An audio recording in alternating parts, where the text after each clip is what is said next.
What is going on? Jordan Sherwood here, Wood on 1063 and FatJackSports.com for my fight picks. We've finally arrived at a UFC fight week, a live sports fight week. So hopefully you're excited. Hopefully you're going to be tuning in on ESPN Plus pay-per-view to watch and maybe subscribe and do our fight picks. We're looking at 6 fight selections for the fight, 4 guaranteed for sure that I like this early on, and potentially 6. And the one interesting thing about one of those particular fights is a guy who normally does not go for the takedown, from what I understand, is going to have to seek it if he's going to want to get his hand raised and claim victory.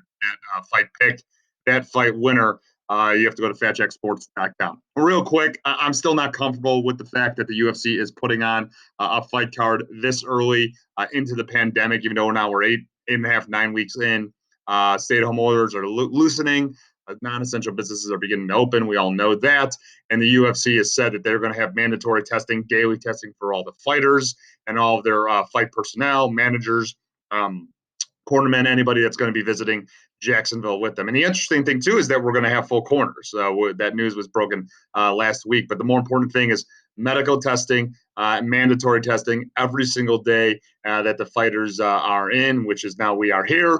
We are in fight week. So the virtual media sessions and everything else with the weigh-ins, mandatory testing. So I guess you could say that the UFC is doing some of the right protocol. We don't know what that testing is. We don't know what the testing is going to look like post UFC 249.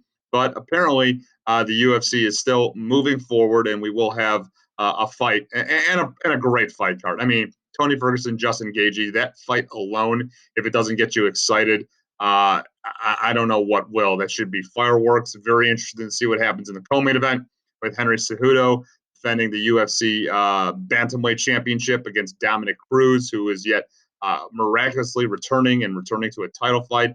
Dude has not fought since 2016, so it's another huge layoff for him. And we'll see if he can bounce back, because the 2 other times that he has looked extremely impressive. The title win against TJ Dillashaw, what comes to mind, and certainly he's had some impressive comebacks before, but he hasn't fought since he lost the championship to Cody Garbrandt, and that was a long time ago. And Henry Cejudo is certainly a different type of fighter. But we'll have more news, more analysis as the week happens. But I'm wearing my UFC hat because it is fight week.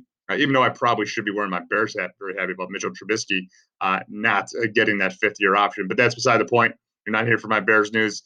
You're probably not even here for my fight picks. But if you want them, FatJackSports.com. We've got 6 selections that we're looking at, 4 for sure. All you got to do is sign up and get the fight picks. Don't forget to watch the fights, and we'll talk to you later in the week.